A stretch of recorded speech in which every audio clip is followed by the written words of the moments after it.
Hello. Hello. Are you enjoying the weather? Isn't it lovely weather? We arranged it especially for you. Who's enjoying? Oh, what a lovely day. The Yes. day we went to Bangor. Yes. Didn't go to Bangor. Our God reigns and we all got wet.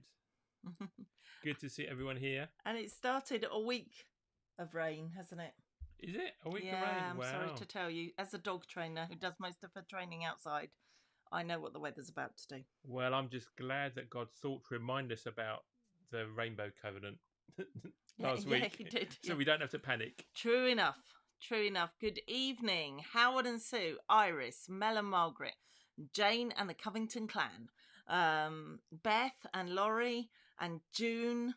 And if I've missed anyone or you haven't said hello, I only say hello to those who say hello to me. Everyone else who knows me. Mainly because I can't see if you're there. If you don't say hello, then it's really good to have you. Yep. Howard's enjoying the weather because he is a dog. Oh, Michelle is singing in the rain. Lovely. Oh, hello, Michelle. Michelle and Steve. Hi, Ian and Debbie. So, hi, Eva and Ben as well. Excellent. We've got a good turnout. We have got a good turnout. That must be because we have something to tell them. It must be, yeah. Well, we'll get to that later then, shall we? No. It's what they call a tease in the business. This is at the beginning. Are you sure? Yeah. Okay. Some people might tune out, might lose connection. All sorts of things can get in the way. Let's just go while we're winning, shall we? Okay, all right. And so, listen very carefully. I will say this only once. Go and get your diaries. Go and get your pens. And in your diary, on the Sunday the 25th of October, write, keep this date clear because Hope Church is opening and we're going to go there in person. 25th of October, Sunday, Malmesbury. Be there. Hope Church is reopening. Yay! 10 a.m, not at the school. No. Oh, how exciting. New venue and everything. So we'll send you all the details next week. But for now, Sunday the 25th of October, Hope Church is reopening. It's time to reboot, restart, reset. You're the one who came up with I know. I was trying to remember which ones they were. Yeah.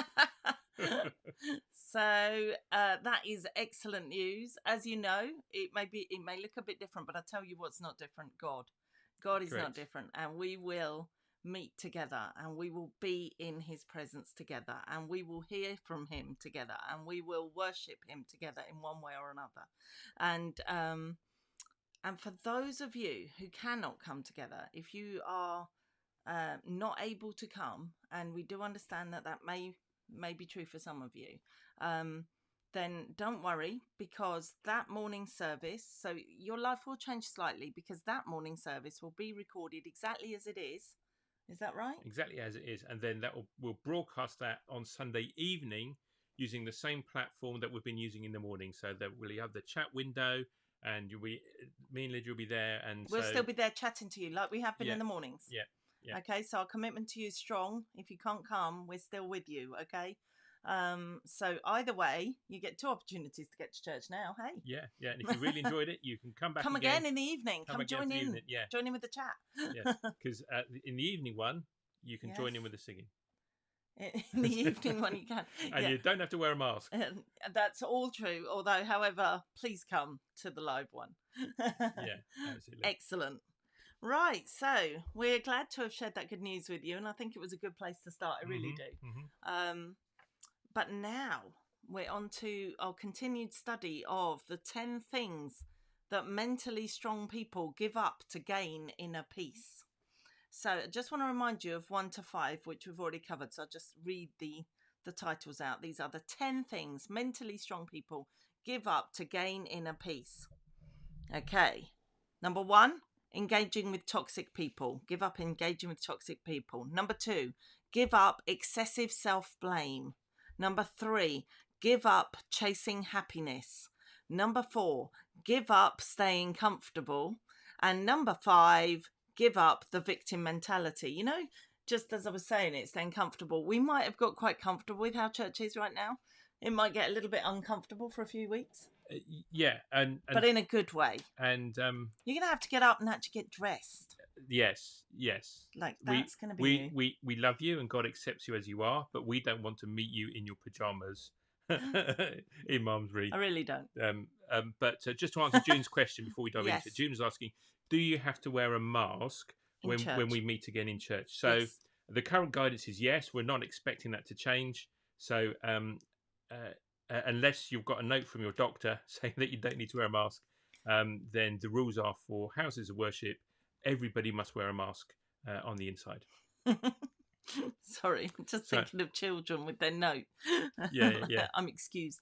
Um, so okay, so But there we go. we'll give you all the practical We details will, in yeah. plenty Don't of worry. time Yep, before we restart. Yeah, we'll make sure everyone knows what's going on and how it yeah, works. But and we'll have plenty of spares if you forget yours. and we will have to make sure we know who's coming as well. So we might do some sort of ticketing. I don't Yeah, know, or we'll we'll sort take it your all out. details as we come in. We don't have to take your details. We can just take your name because we have your details. But yeah, if you bring someone new, we might have to know theirs. Yes, Yeah. for the contact tracing. Yeah. Anyway, Right. Let's stop worrying about all the ins and yes, outs because yeah, that will come together. we don't have to try and impress people with how prepared we are. No, because that's what number 6 is. Number 6 is the 10 things that mentally strong people give up to gain inner peace. They give up trying to impress people.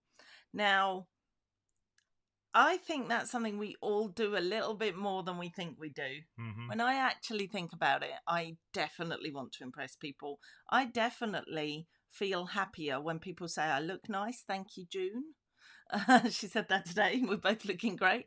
And Iris said I look glamorous the other day, so that was kind of nice. Oh, It right, that's stuck very with good. me, you Yeah, notice? yeah, Stuck with me.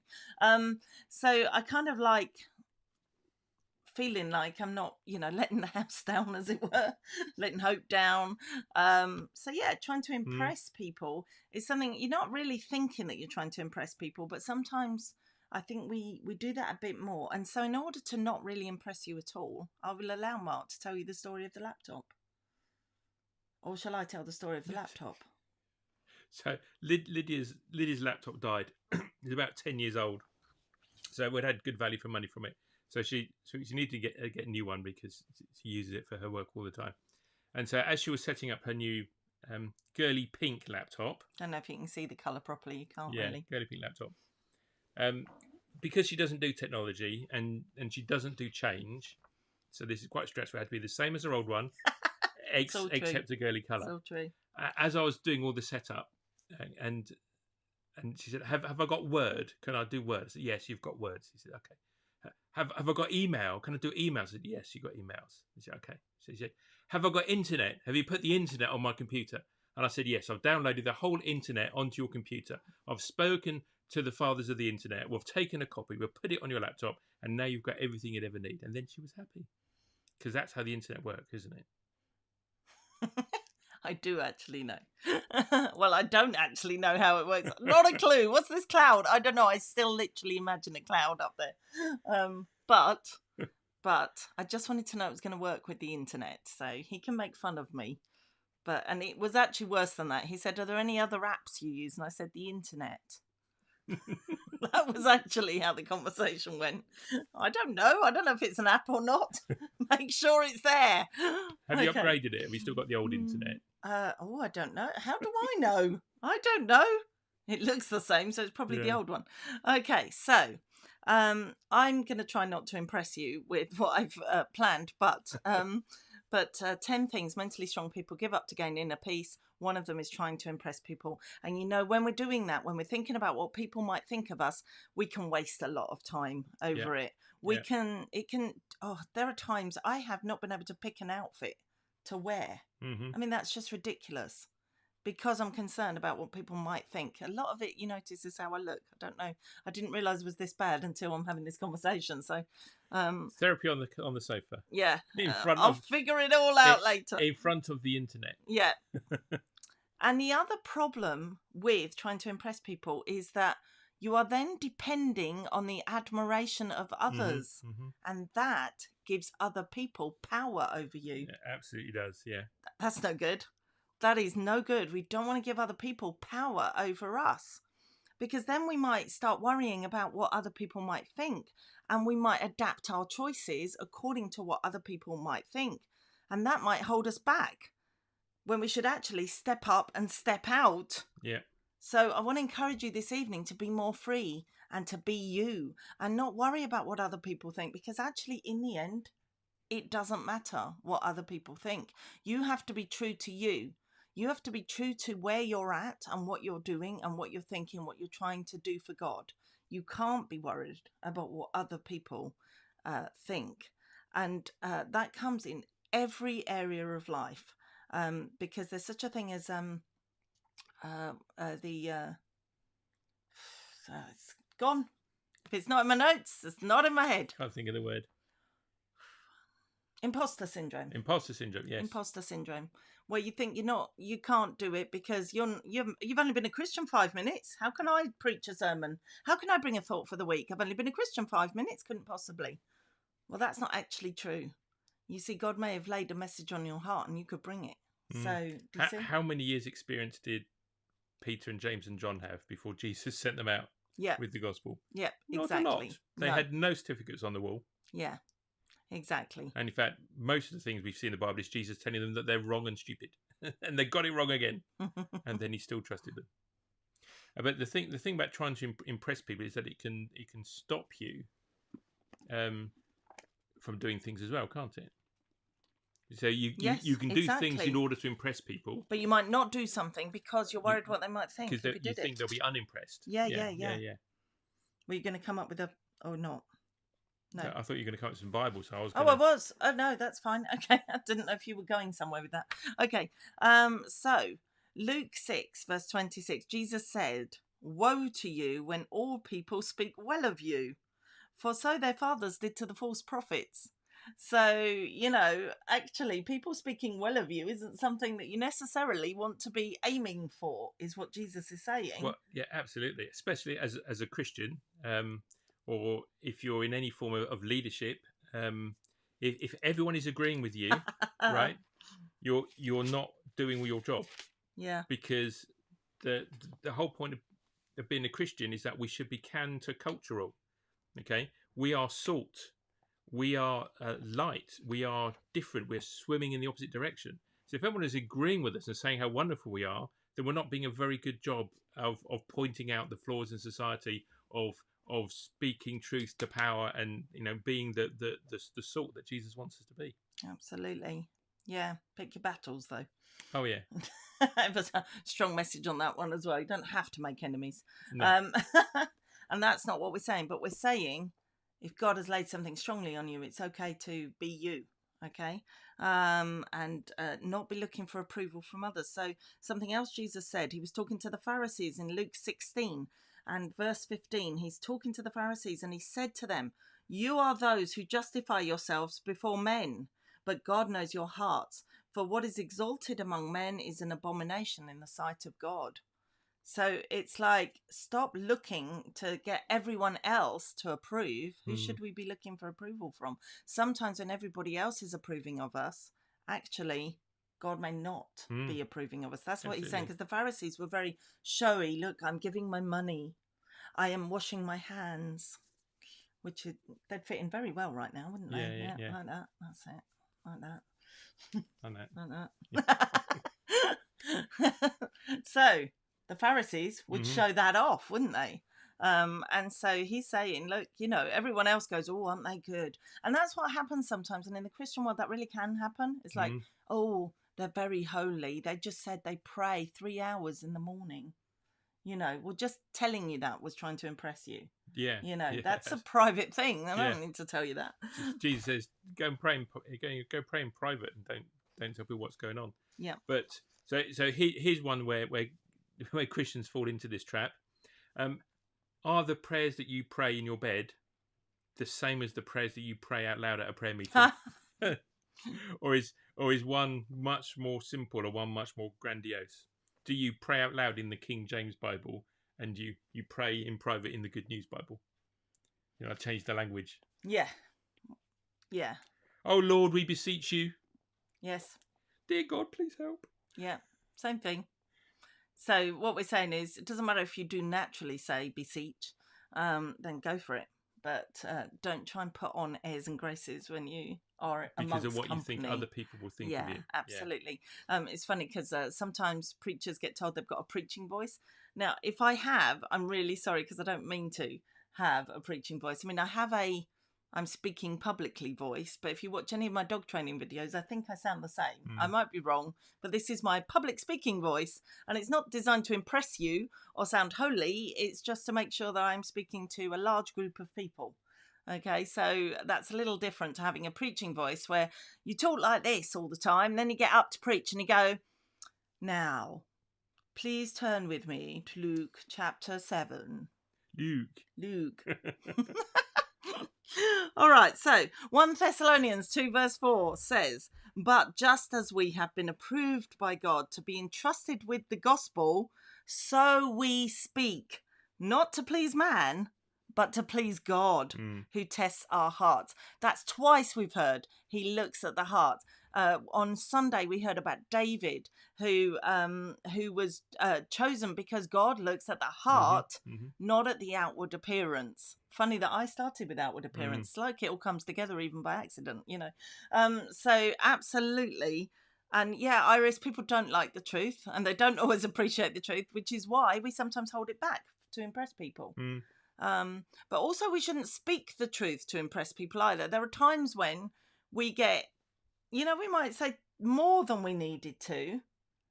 Because we're trying to show off. That's also impressing people. It's a two-edged sword. You should say what God lays on your heart in a calm and peaceful manner. Yeah?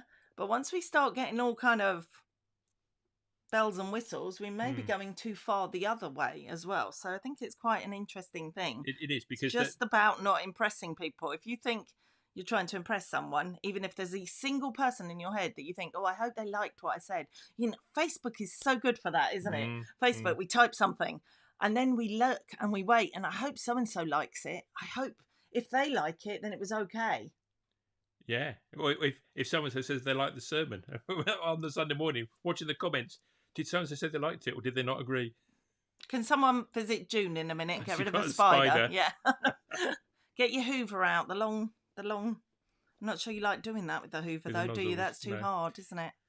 But the thing about with impressing people is, as with so many things, the default nature of man is to go legalistic. You know, we start putting rules on things that we about impressing people, and that's not what it is about at all. You can do dress exactly the same way, or pray the same prayer, or do the same performance, or preach the same sermon, and one of them God will appreciate and one of them God won't. And it's not about what you do, it's about why you do it. Yeah, and so it's all about this heart thing.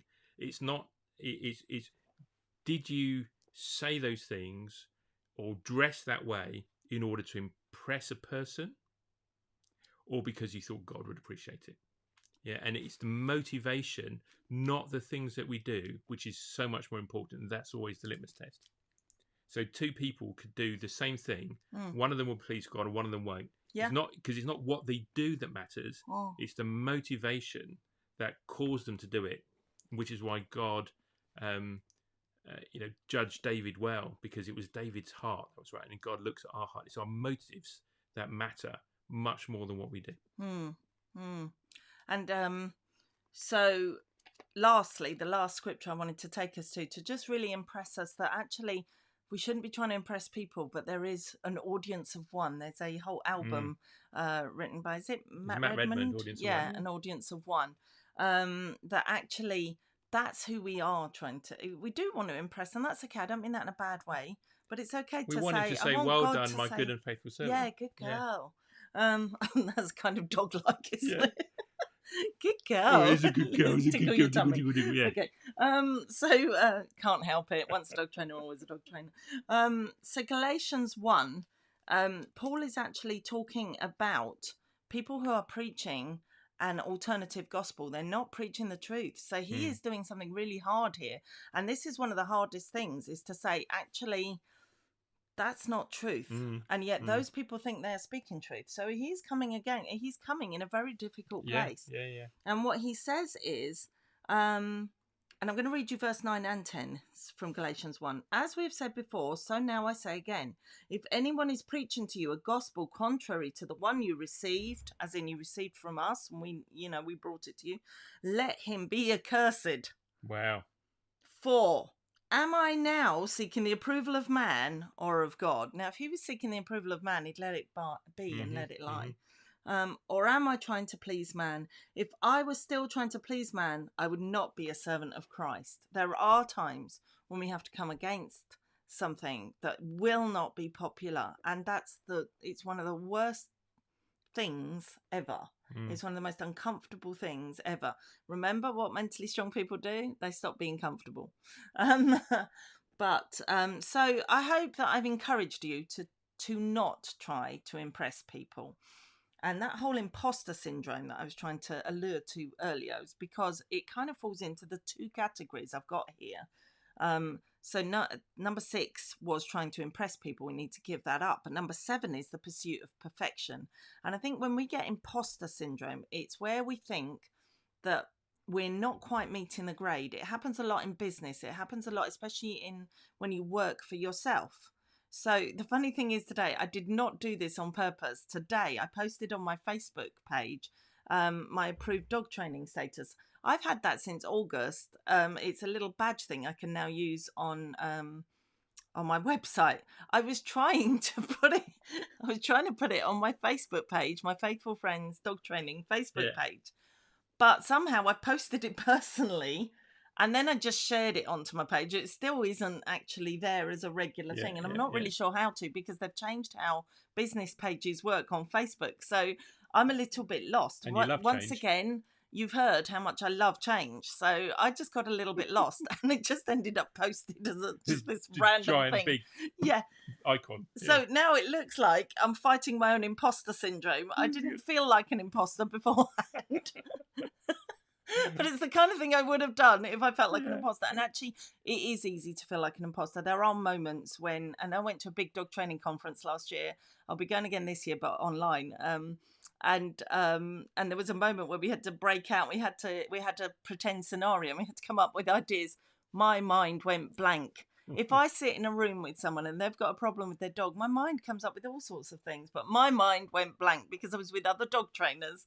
And suddenly I was like, nope, I've got nothing to bring to this tea party. So imposter syndrome is where you think you're not good enough. And you find yourself holding yourself back because you're not good enough. So, you're like, yeah, I am a dog trainer, but there'll be other better dog trainers. They'll do it better. Yeah, I am a Christian, but there's other people who could pray for that person. I'm no good at praying. Well, actually, can you open your mouth and speak? Yes. Can you speak to God? Yes.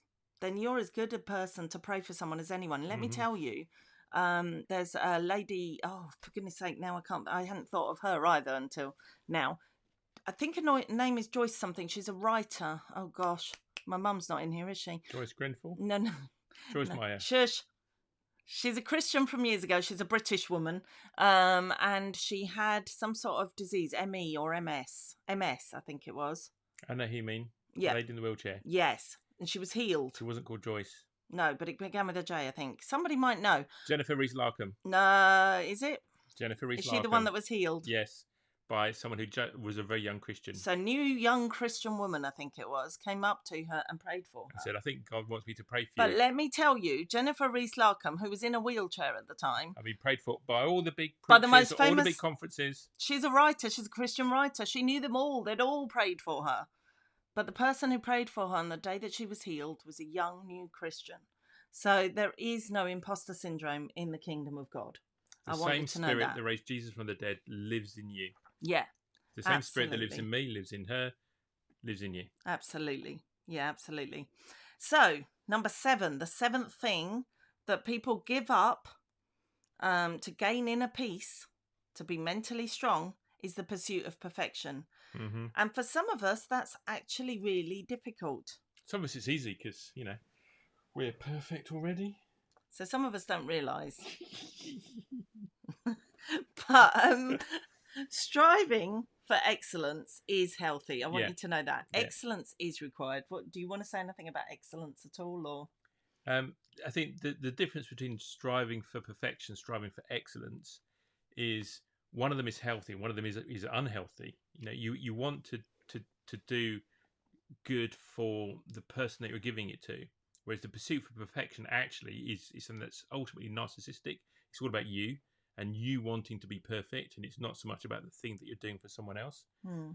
And actually, what ends up happening is that in the pursuit of perfection means that you end up not doing it because it's not perfect. So I won't do it. Yeah. My song's not finished. I won't play it for you. My Yeah. book's not perfect. I won't let you read it. The painting's not great. I won't let you see it. And so what ends up coming? Nothing at all. Nothing at all. And that is a shame. And because what we need to recognize is that as humans, let me be honest with you, we are all less than perfect. So we can't achieve perfection ourselves, okay? And when we set the bar impossibly high, all we do is just feel like we miss it all the time. We can't possibly get there. And that causes us to feel dissatisfied, depressed, we lack self-confidence, and we become too harsh on ourselves. So we actually, not only can we not, sorry, I can't figure out where you can see me. Not only can we not make that bar, we just kept jumping. I can't get there. I can't get there. Not only can we not make the bar, but actually we bring ourselves lower down because we get harsh with ourselves. You're so rubbish. You can't even get the bar. You can't even get that high. Even Lydia can get that high. You could try harder. Absolutely. And so one of the things that we do in the pursuit of perfection is that we define perfection based on someone else, and we make invalid comparisons. And at the root of it is this misunderstanding about how the world works, is that we see things as an event rather than a process. Okay, and so we look at life as if it is Britain's Got Talent, and we turn up and we audition and we expect someone to press the golden buzzer. Yeah, and suddenly confetti, and we're an overnight sensation, and everyone thinks we're wonderful. But what you don't see on Britain's Got Talent, when you just see the audition, you don't see the 10,000 hours worth of practice that went before it. I remember when I was kind of learning how to preach and being trained, one of the things I was told is that hurry up and preach your first sermon because it will be rubbish. Get it out of the way and go on to your next one, and then you'll get better. The same advice is given to people who want to write a book. Hurry up and write your first book. It will be trash. Get it out of the way. Okay, learn what you need to learn through that process, and move on to your second book and your third book and your fourth book. And so, the pursuit of perfection isn't I'm going to do my first one and it will be perfect and it will be brilliant and it will be, whatever it is we're talking about. That's just not true. Yeah. Your first one will be rubbish. Let's just be honest with ourselves. And I'm not, because in retrospect, compared to where you will be after 10 years worth of practice, the first one is always rubbish. It might be good for a first attempt, but don't have these kind of false expectations. Okay, we're all on a journey. We're all progressing. We're all learning things every day, every week, every month. Every bit of practice makes us better. And so what we need to do is recognize that actually by having a go, by making mistakes, by hitting some bum notes is how we learn how to hit the right notes. Playing out of time is part of getting to playing in time, and so that the pursuit of perfection isn't I'm going to try it once and I'm going to keep on going till this one thing's perfect. No. It's a series of stepping stones. Okay, it's a marathon, it's not a sprint. Yeah, so we need you to give up the pursuit of perfection, because you said the pursuit of perfection, but what we want to get to is excellence, and that's different. Perfection is different to excellence, and God deserves excellence, and we should give him the best. And I don't have it in my notes because I thought of it after I wrote the notes, but if you look at how the temple was designed and built, it was the very best carpenters. Yeah. It was the very best people that work with gold, whatever they're called, who were told to do the task. Some of them are even named. Okay. Yeah. So in the tabernacle as well. Yeah. Yeah, absolutely. So it's important that we bring God our very best. That doesn't mean you don't try. It means that we present him with the very best. So when we try, we do our very best. Yes. Does that make sense? So we do our very best and we offer it to God. What we don't do is say, that's not good enough, throw it in the bin, I'm not going to do anything. Yeah, because I do think in the church it can go both ways, can't it? Sometimes it can go, I tried my best, but you didn't. Because when you say it like that, you definitely didn't. Or you go, I've tried really hard. I hope this is okay. That's excellence. That's likely to lead to excellence, isn't it? You know, Yeah, I hope this absolutely. is good. I hope this pleases you, God. And you're Yeah, right, House. Some their houses, if you ain't got rhythm, you ain't got it. Well, that's absolutely true. And you know, if you haven't got it, you haven't got it. So don't try and play the drums. Try and do something else to contribute to the worship. Because the point isn't to be someone who impresses everyone with their cool drum playing in the worship. The point is to be a worshipper in spirit and in truth. And so, be excellent at what you be are excellent yeah, at. Yes, yeah. exactly. So, mentally strong people accept that they're going to fail, they're going to make mistakes, and they are able to acknowledge their flaws and weaknesses. And here's the Bible verses to back it up. Isaiah 64, verse 6 tells us, "We have all become like one who is unclean, and all our righteous deeds," those are the things we do for God, okay? Those are the righteous deeds, "are like a polluted garment." Oof. And I think I heard, was it you who preached on this verse? Is that like it's been dipped in poo? I think that's what polluted garment is it? Yeah, Or is that a different one? that was a different one. Okay. But But it's pretty rubbish. yeah, yeah. We all fade like a leaf, and our iniquities, like the wind, take us away. So, if you want a wake up call to realize you are not perfect, go to Isaiah 64 and have the wake up call. Yeah. Okay. I think it was Jeremiah who was in the pooey garments. Okay.